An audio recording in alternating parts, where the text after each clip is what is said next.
Olá, sejam bem-vindos, que a paz de Jesus esteja conosco, hoje e sempre, que tenhamos momentos agradáveis, de boas e saudáveis reflexões. Nossa exposição de hoje é destinada ao Centro de Estudos Espíritas Caminho de Luz, na cidade de Bertioga, São Paulo, e, como temos feito todos os meses, damos continuidade ao estudo do Evangelho segundo o Espiritismo, uma das obras da codificação espírita, e estamos no capítulo 13, capítulo esse que tem por título Que a mão esquerda não veja o que a direita fizer. Vamos conversar hoje sobre os itens 5 e 6 deste capítulo 13, que trata do óbolo da viúva. Certamente uma história conhecida pela maioria, mas vale a pena a gente refletir, até porque a cada vez que nos deparamos com o ensino de Jesus, com um item do Evangelho, nosso entendimento sobre esse mesmo item se modifica, se amplia. Estamos engatinhando na compreensão do Evangelho de Jesus. E sempre vale a pena revê-lo. Óbolo da viúva. Só para registrar, óbolo significa esmola, donativo, doação. E assim, gostaríamos de contextualizar aquela situação, dizendo que ao tempo de Jesus encarnado, é claro, eram muitas as caravanas que vinham das aldeias de toda a região para visitar o grande templo de Jerusalém. Naquela manhã ensolarada e quente, uma velha senhora de cabelos grisalhos, mãos trêmulas, que havia viajado muitas horas para ali estar, em vão tentava controlar a sua ansiedade. A velha senhora era acompanhada pela neta, uma bela jovem, modestamente vestida, e essa moça, com muito carinho, com gentileza, amparava e confortava a anciã.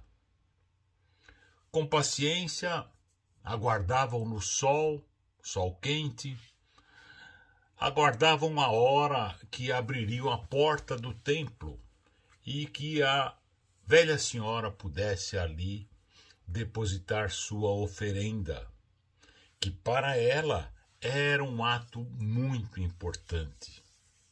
Ela esperara muito por aquele dia. A neta dizia que iria guardar todos os detalhes na memória, não é? Para depois contar às outras pessoas da aldeia, aquelas que não teriam participado desta caravana.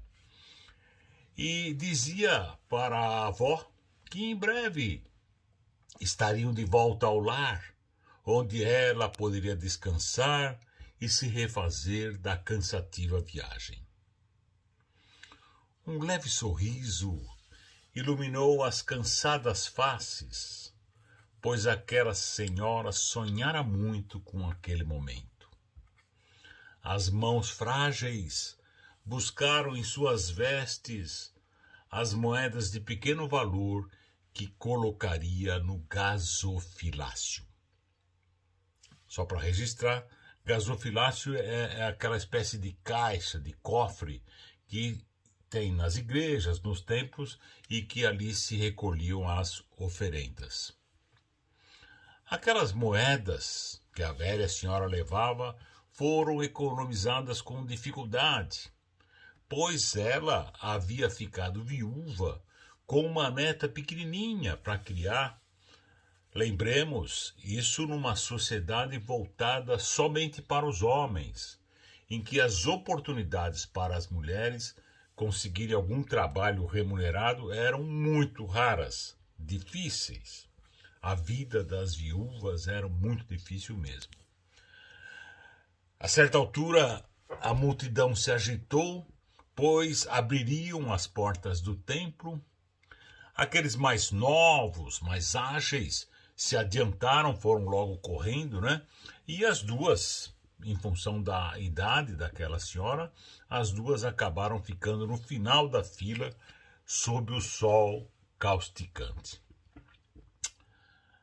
Um homem sereno nos gestos, no olhar, observava aquele movimento todo e viu quando as duas mulheres subiram a escada do templo.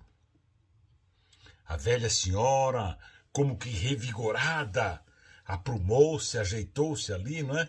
E aproximou-se do receptáculo das oferendas, onde cuidadosamente depositou ali as duas moedas.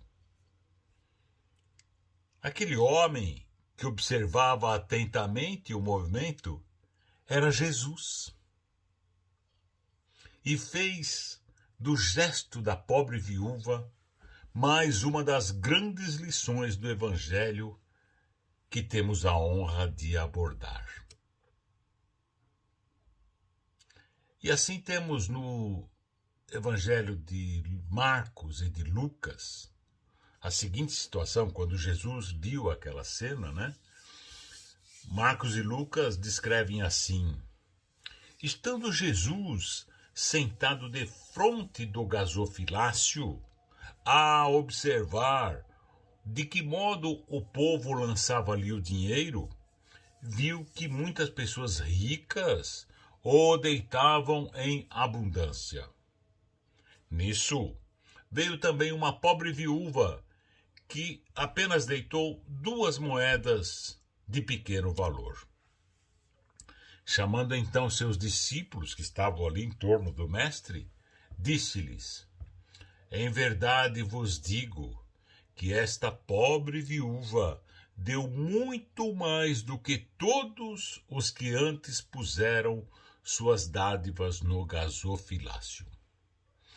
Por isso que todos os outros deram do que lhes abunda, ao passo que ela deu do que lhe faz falta. Deu mesmo tudo o que tinha para o seu sustento. Não é o foco desse nosso estudo de hoje, estudo esse que vamos desenvolver um pouco mais a seguir, mas o que aconteceu depois com aquelas 2 mulheres, logo após o evento observado por Jesus? O fato é que em seguida ao donativo, elas se misturaram aos demais fiéis ali pelo templo e, após cumprirem os rituais religiosos, voltaram ao lugar onde estavam as carroças que as trouxeram, lá da caravana.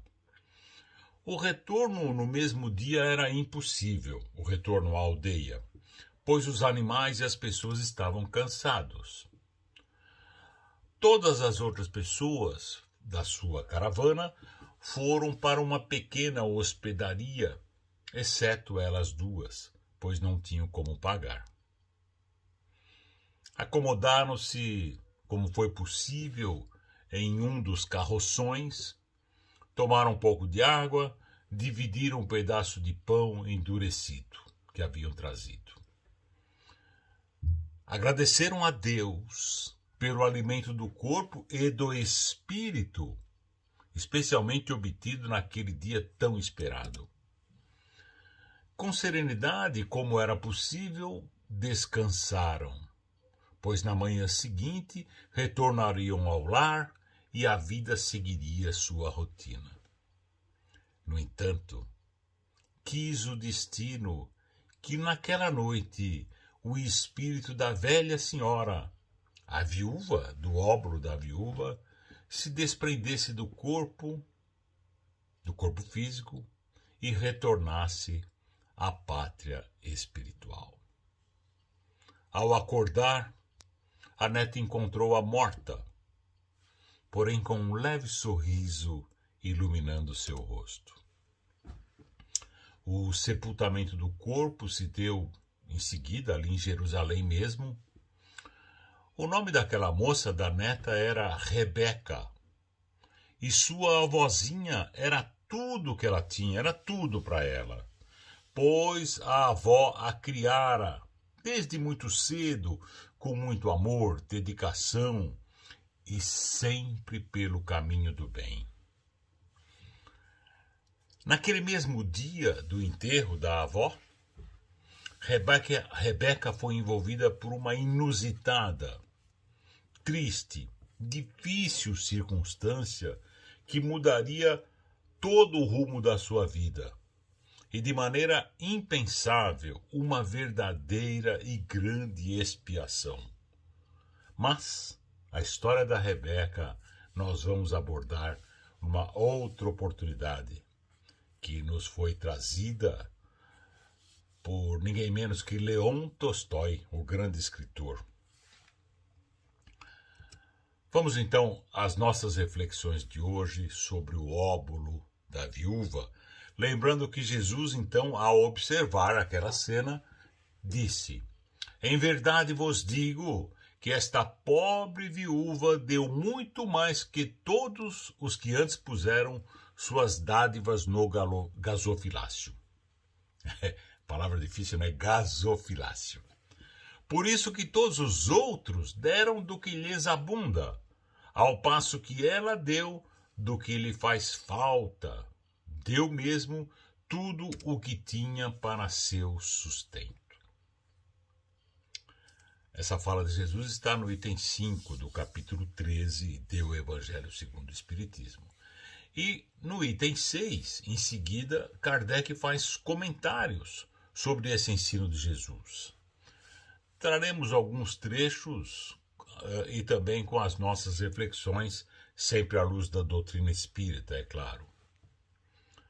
Então Kardec diz assim: muita gente deplora, lamenta, não poder fazer todo o bem que desejara, por falta de recursos suficientes.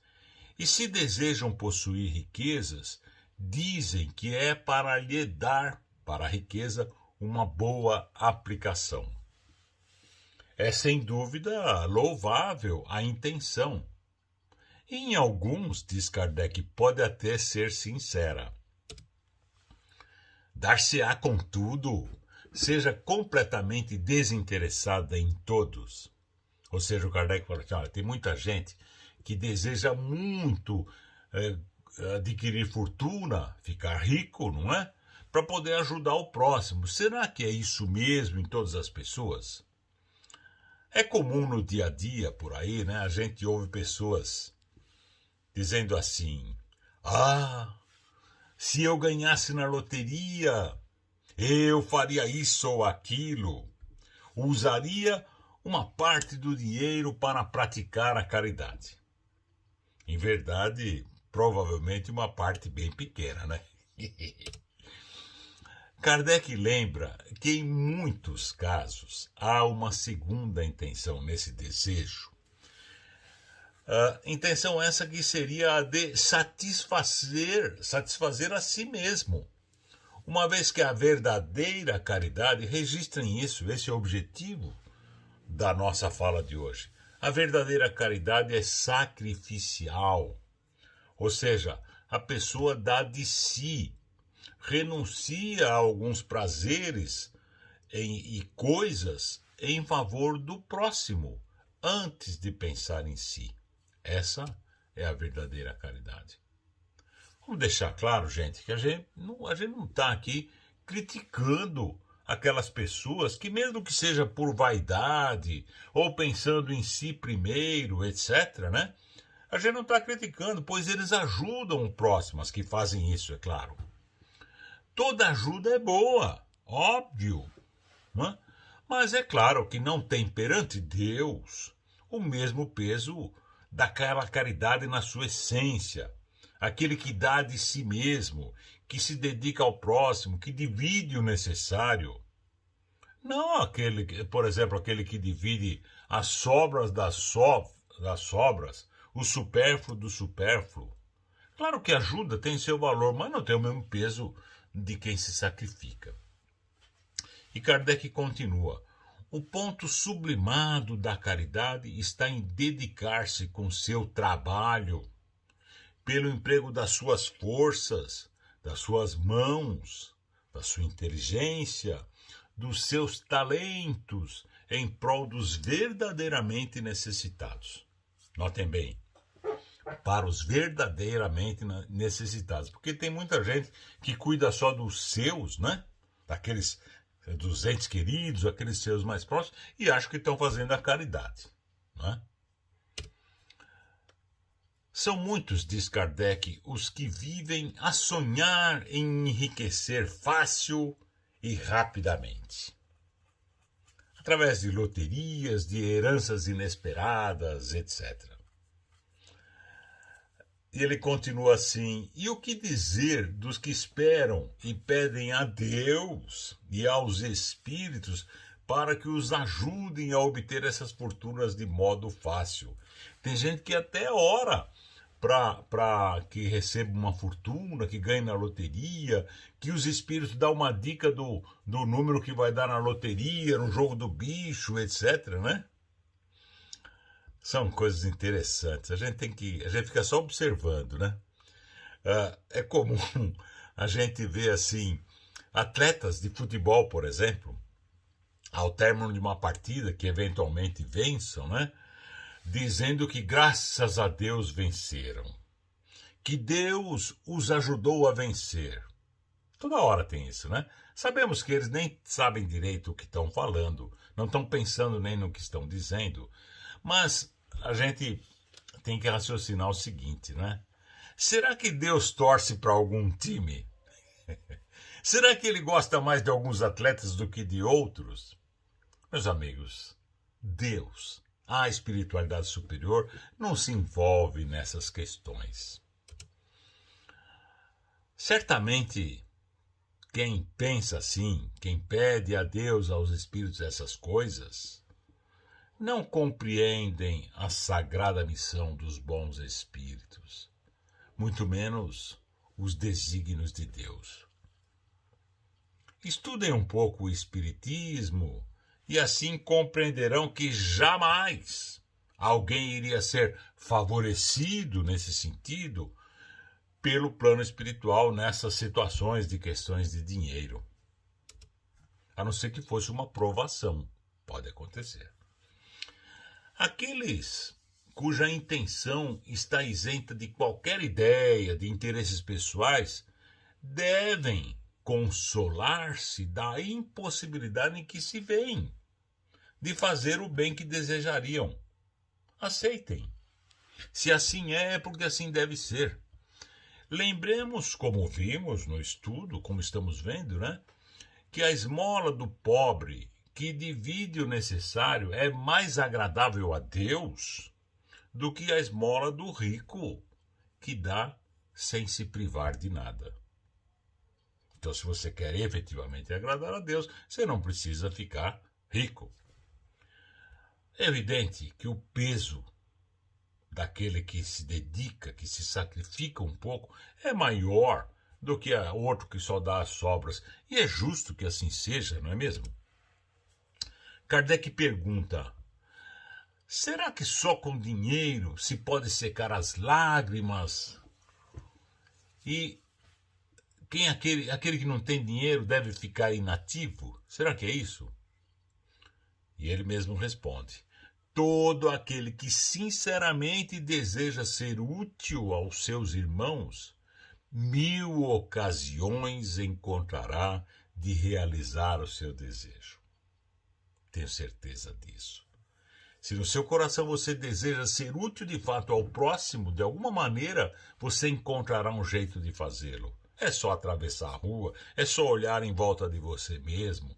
Nossa, tem tantas oportunidades. E no meio espírita, por exemplo, todas as casas, ou pelo menos a grande maioria, tem grupos que praticam a caridade junto ao próximo, seja a caridade material, a caridade moral, enfim, sempre há oportunidades de fazê-lo. Procure essas oportunidades e elas vão aparecer para você. André Luiz diz que quando o trabalhador está pronto, o serviço aparece. E se não for de um modo, será de outro, porque não há ninguém, registrem isso. Allan Kardec que está falando. Não há ninguém que no gozo pleno de suas faculdades não possa prestar um serviço qualquer, prodigalizar um consolo, minorar um sofrimento físico ou moral, fazer um esforço útil. Não há ninguém que não possa. Afinal, não dispõem todos, na falta de dinheiro, do seu trabalho, do seu tempo, do seu repouso? Não pode dar um pouquinho disso, uma partezinha disso, para o próximo? E ele conclui que esse tipo de dedicação também está, a dádiva do pobre, representada pelo óbolo da viúva. Essa passagem, óbolo da viúva, traz vários ensinamentos, com destaque para o emprego dos nossos recursos, dos nossos esforços, na prática da verdadeira caridade. Nesse ensino, Jesus faz uma analogia, evidenciando a importância de nossas ações para a aquisição dos bens celestiais. Bens celestiais que são os que de fato importam.